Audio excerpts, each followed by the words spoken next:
नाज़रीन अस्सलाम वालेकुम, मैं Mohammad Izhar Asian TV news में आप सभी का इस्तकबाल करते हैं। आइए देखते हैं 23 फरवरी की स्पीड न्यूज़। तेलंगाना के नागर कर्नूल जिले में श्रीसेनम टनल कैनाल पर प्रोजेक्ट के मुनाजिम होने वाले हिस्से के अंदर फंसे कारकुनों को बचाने के लिए इतवार को रेस्क्यू ऑपरेशन तेज कर दिया गया। National disaster response force NDRF की टीमें जेर तामीर सुरंग में फंसे मजदूरों को बचाने में मसरूफ हैं। एहलकारों पर मुश्तमिल 4 टीमें हफ्ते की रात से रेस्क्यू ऑपरेशन में मसरूफ हैं। National disaster response force 150 NDRF की टीमें सुरंग में इस मुकाम पर पहुंच गई जहां हफ्ते को खुदाई के दौरान सुरंग की छत गिर गई थी। श्रीसेलम लेफ्ट बैंक कैनाल के एक हिस्से के तौर पर खोदे जाने वाली सुरंग का एक हिस्सा डोमलपेंटा के करीब मुनहदिम हो गया था।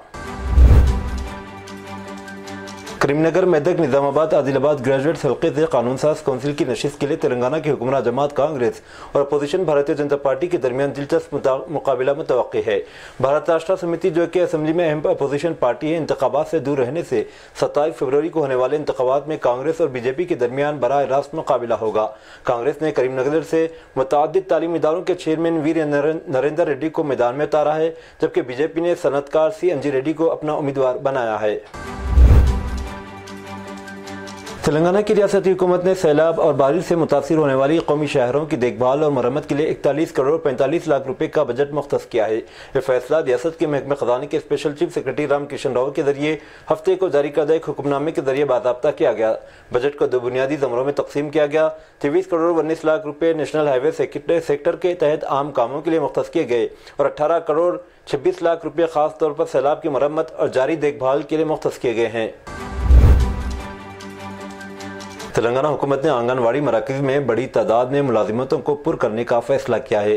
आंगनवाड़ी टीचर्स को 6399 मुलाजिमतें, जबकि 7837 हेल्पर्स की मुलाजिमतों को मिलाकर मजमूई तौर पर 14236 मुलाजिमतों पर भर्ती के लिए मुतालिका फ़ैल पर वज़ीर बराए ख़वातीन व अतफ़ाल बहबूद सीता अक्का ने दस्तखत कर दिए। MLC इंतखाबात के ज़ाब्ते अखलाक के ख़त्म होने के बाद अज़ला में कलेक्टर्स की निगरानी में इन मुलाजिमतों को पुर करने के लिए एलामिया जारी किए जाएंगे। तेलंगाना के क़याम के बाद यह पहला मौका है जब इतनी बड़ी तादाद में आंगनवाड़ी मुलाजिमतों की भर्ती होने जा रही है। हुकूमत आंगनवाड़ी मराकज़ में बच्चों, हामिला ख़वातीन और जच्चे को मेयारी ग़िज़ा और बच्चों को प्री प्राइमरी तालीम फ़राहम करने के मकसद से टीचर्स और हेल्पर्स की मुलाजिमतों को पुर करेगी। तेलंगाना में 8 IPS अहदेदारों के तबादले कर दिए गए। इस सिलसिले में हुकूमत ने अहकाम जारी कर दिए, जिसके मुताबिक विश्वा प्रसाद को हैदराबाद क्राइम्स का एडिशनल कमिश्नर मुकर्रर किया गया। जोएल डेविस को हैदराबाद ट्रैफिक का जॉइंट कमिश्नर बनाया गया, जबकि गज्जाराव भोपाल को साइबराबाद ट्रैफिक के जॉइंट कमिश्नर की जिम्मेदारी दी गई। इसके अलावा नवीन कुमार को CID SP, श्रीकांत को गवर्नर का ADC। इस सिलसिले में तेलंगाना हुकूमत की चीफ सेक्रेटरी शांति कुमारी ने अहकाम जारी किए। Telangana state road transport corporation ने महाशिवरात्रि के दौरान बड़े शिव मंदिरों का सफर करने वाले अकीदतमंदों के लिए खुसूसी बसों का ऐलान किया है। यह बसें 24 से 28 फरवरी तक चलेंगे, जो रियासत भर में मंदिरों के मुख्तलिफ मकामात पर जाने वाले यात्रियों की खिदमत करेंगे। खवातीन इन खुसूसी बसों में मुफ्त सफर कर सकती हैं। मर्दों को इन रूट पर रेगुलर किराए से 50% ज्यादा अदा करना पड़ेगा। अहदेदारों ने अकीदतमंदों से जोर दिया है कि वे त्यौहार के दौरान आरामदा और परेशानी से पाक सफर के लिए RTC बस की खिदमत का इस्तेमाल करें। इंडिगो एयरलाइंस ने हैदराबाद से मुक़द्दस शहर मदीना मुनव्वरा के लिए रास्त परवाज़ का आगाज़ किया। यह फ़्लाइट हफ्ते में 3 दिन पीर, जुमेरात और हफ्ते के रोज़ चलेगी, जिससे उमरा ज़ायरीन और हुज्जाज उकराम को मज़ीद सहूलत हासिल होगी। यह फ़्लाइट हैदराबाद से मदीना मुनव्वरा की मुसाफ़त 5 घंटे 47 मिनट में तय करेगी। हैदराबाद इंटरनेशनल एयरपोर्ट लिमिटेड के CEO प्रदीप पायकर ने बताया कि नई फ़िज़ाई रोड से एयरपोर्ट के बैनुल-अक़वामी राब्ते में तोसी होगी। उन्होंने यह भी कहा कि हैदराबाद से मज़ीद बैनुल-अक़वामी मुसाफ़त को मरबूत करने के इक़दामात किए जा रहे हैं, ताकि मुसाफिर को ज़्यादा से ज़्यादा पहुंचाई जा सके। प्रदीप ने यह भी कहा कि हैदराबाद के राजीव गांधी इंटरनेशनल एयरपोर्ट पर मुसाफिरीन को आलमी मेयार की खिदमत फराहम की जाती हैं। तेलंगाना के फूड सेफ्टी डिपार्टमेंट की एक टास्क फोर्स टीम में हैदराबाद के एक मंदी रेस्टोरेंट पर छापा मारा। दी अरबियन मंदी में छापे के दौरान, जो सैनकपुरी में वाक़ है, टीम को फूड सेफ्टी की संगीन खिलाफवर्जियां पाई गई। हुक्काम ने शिकायत पर कार्रवाई करते हुए छापे मारे। छापों से बात भी सामने आई कि हैदराबाद के इस मंदी रेस्टोरेंट का रेफ्रिजरेटर और किचन एरिया का कॉकरोच से बहुत ज्यादा मुतासिर पाया गया। मजीद बरा कॉकरोच इलेक्ट्रिक पाइपों, स्विच बोर्ड और रॉ मटेरियल में पाए गए, जिससे आलूदगी का संगीन खतरा लाहिक होता है। छापों से ये भी बात चली कि रेस्टोरेंट पर खाना बनाने के लिए इस्तेमाल शुदा कुकिंग ऑयल दोबारा इस्तेमाल किया जाता है। हुक्काम ने खिलाफवर्जियों से निपटने के लिए food safety and standard act 2006 की दफात के तहत कार्रवाई शुरू की है। झारखंड के वज़ीर आला हेमंत सोरेन ने तेलंगाना के वज़ीर आला रेवंत रेड्डी पर जोर दिया कि सुरंग में फंसे मजदूरों को बचाने के लिए हर मुमकिन मदद को यकीनी बनाए जो श्रीशैलम लेफ्ट बैंक कनाल प्रोजेक्ट में इसका हिस्सा मुनज़्ज़म होने के बाद सुरंग में फंस गए। हुक्काम ने बताया कि कम से कम 8 मजदूर बशमूल 4 झारखंड से ताल्लुक़ रखते हैं इस सुरंग में फंस गए जो हफ्ते को तेलंगाना के नागर कर्नूल जिले में मुनहदिम हो गई। उन्होंने कहा कि झारखंड हुकूमत तेलंगाना इंतजामिया के साथ तालमेल कर रही है और तमाम ज़रूरी मदद फराहम करने के लिए तैयार है। एक एहलकार ने बताया कि इब्तदाई मालूमात के मुताबिक सुरंग में फंसे झारखंड के 4 मजदूरों का ताल्लुक जिले गमला से है। डंडीगल के मुकाम पर इतवार को टिप्पर ड्राइवर ने अपनी गाड़ी पर से कंट्रोल खो दिया और कई गाड़ियों से टकरा जाने से एक शख्स हलाक और दीगर जख्मी हुए। पुलिस के मुताबिक टिप्पर गंडी मैसम्मा से मियापुर जा रहा था कि ड्राइवर ने स्नेक पार्क के करीब कार को टक्कर मार दी। कार ड्राइवर पी नागावंशी शदीद जख्मी हो गया और मौके पर ही दम तोड़ गया। इसके बाद टिप्पर ने एक मोटरसाइकिल को टक्कर मारी जिस पर वेंकट नरेंद्र नामी शख्स जा रहा था जिसकी वजह से शख्स सड़क पर गिरकर जख्मी हो गया। इत्तला पर पुलिस ने मौके पर पहुंचकर जख्मियों को अस्पताल मुंतकिल किया। मुकदमा दर्ज कर लिया गया। एक खातून की मौके पर ही मौत वाक़ हो गई जब हैदराबाद से नेरुल जा रही एक प्राइवेट बस इतवार को मिर्यालगुड़ा शहर के अद्दंकी नरकटपल्ली रोड पर चिंतापल्ली बाईपास पर ट्रैक्टर से टकरा गई। हादसे में 15 अफराद जख्मी हो गए। मकामी ज़राए पुलिस के मुताबिक नेरुल से ताल्लुक़ रखने वाला अफराद का एक ग्रुप हैदराबाद में एक शादी की तकरीब में शरीक हुआ। एक निजी ट्रैवल बस में वापस नेरुल जा रहा था।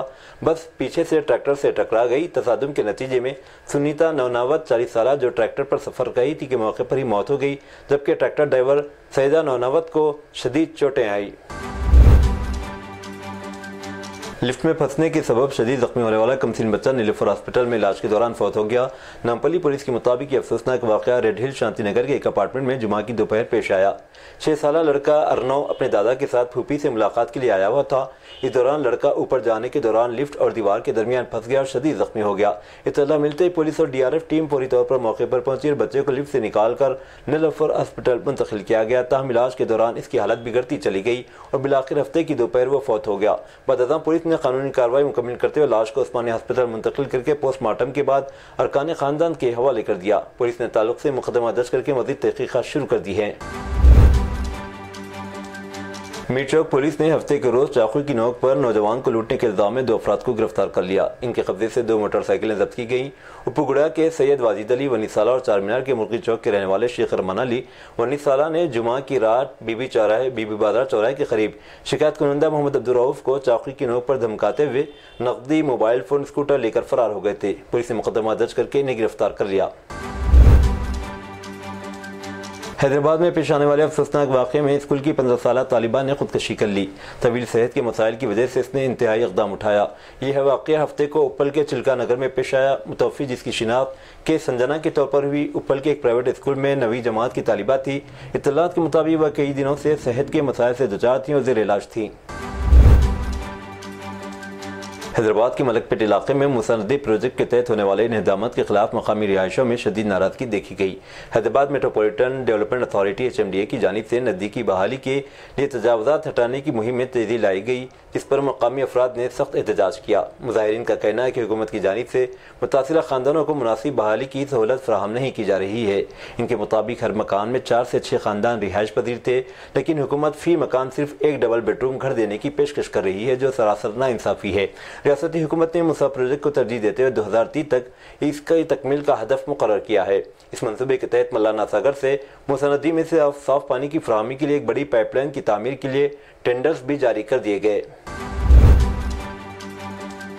मुल्क भर में बहुत ज़्यादा ख्यासाराइयों के दरमियान की electric vehicle company Tesla Bharat आने वाली है क्योंकि वज़ीर-ए-आज़म नरेंद्र मोदी ने हाल ही में कंपनी के CEO एलन मस्क के साथ एक मीटिंग की है। अगरचे मालूम है कि महाराष्ट्र और गुजरात जैसी रियासतें पहले ही मौके से फ़ायदा उठाने के लिए कोशां हैं।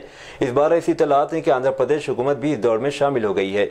मीडिया रिपोर्ट्स बताती हैं कि आंध्र प्रदेश हुकूमत रियासत में Tesla electric vehicle manufacturing unit हासिल करने के लिए सख्त मेहनत कर रही है। इसके लिए हुकूमत इस बात को यकीनी बना रही है कि रियासत के पास आंध्र प्रदेश को टेस्ला के लिए मौजू मुकाम बनाने के लिए तमाम इंतजामात हों।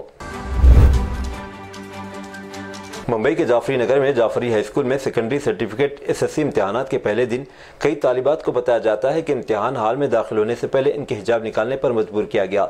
इस वाक़े के नतीजे में तालिबात और उनके ख़ानदानों में बरहमी फैल गई जिनका दावा है कि इन इक़दामात से गैर ज़रूरी ज़हनी दबाव और बेचैनी पैदा हुई है। राजस्थान असेंबली में कांग्रेस एमएलए का एहतजाज इतवार 23 फरवरी को तीसरे दिन भी जारी रहा। हफ्ते को हुकूमत के 2 वजीर कांग्रेस एमएलए से बात करने आए, लेकिन मामला हल नहीं हो सका। कांग्रेस एमएलए का इल्जाम है कि स्पीकर वासुदेव देवनानी की जिद की वजह से तअत्तुर पैदा हुआ है।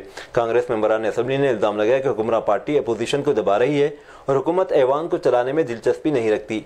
पहली बार एमएलए बनने वाले नौजवान एमएलए मनीष यादव ने इल्जाम लगाया कि बजट में भी झूठे एदाद-ओ-शुमार पेश किए गए। अपोजिशन लीडर टीकाराम जोली ने कहा कि कांग्रेस एमएलए आज दोपहर को मीटिंग करेंगे और पीर की पॉलिसी का ऐलान करेंगे। टीकाराम जोली ने मजीद कहा कि एमएलए के खाने का इंतजाम कांग्रेस एमएलए सरदार शहर अनिल शर्मा कर रहे हैं और आज एमएलए ऐवान में हिंदुस्तान और पाकिस्तान के दरमियान क्रिकेट मैच देखेंगे। दरियासना ये एहतजाज राजस्थान असेंबली में साबिक वज़ीर आज़म इंदिरा गांधी के ताल्लुक से गैर शाइस्ता तबसरों के खिलाफ और दीगर अवामी मसाइल पर जारी है। आसाम पुलिस ने हफ्ते के दिन chancellor university of science and technology Meghalaya USPM Mahbubul Haque को गिरफ्तार कर लिया। इन पर कास्ट सर्टिफिकेट में जालसाजी का इल्जाम है। अहदेदारों ने बात बताई।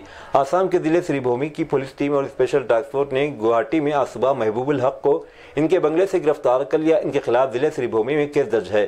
चीफ मिनिस्टर हेमंत बिस्वा शर्मा ने कानगी यूनिवर्सिटी के ताल्लुक से तनाज़ा पैदा होने पर महबूबुल हक के खिलाफ केस दर्ज करने का हुक्म दिया था। राजस्थान की मशहूर अजमेर दरगाह एक बार फिर सुर्खियों में है। महाशिवरात्रि के मौके पर अजमेर दरगाह में मौजूद संकट मोचन मंदिर में पूजा करने की इजाजत मांगी गई है। हिंदू सेना ने इस सिलसिले में जिले कलेक्टर को खत लिखकर दरखास्त की है। हिंदू सेना के कौमी सदर विष्णु गुप्ता ने दावा किया है कि इस मुकाम पर एक कदीम शिव मंदिर मौजूद है जहाँ सदियों से भगवान शिव की पूजा की जाती रही है। इसी रिवायत को दोबारा शुरू करने के लिए हिंदू सेना ने महाशिवरात्रि के मौके पर अजमेर दरगाह में खुसूसी पूजा की इजाजत मांगी है।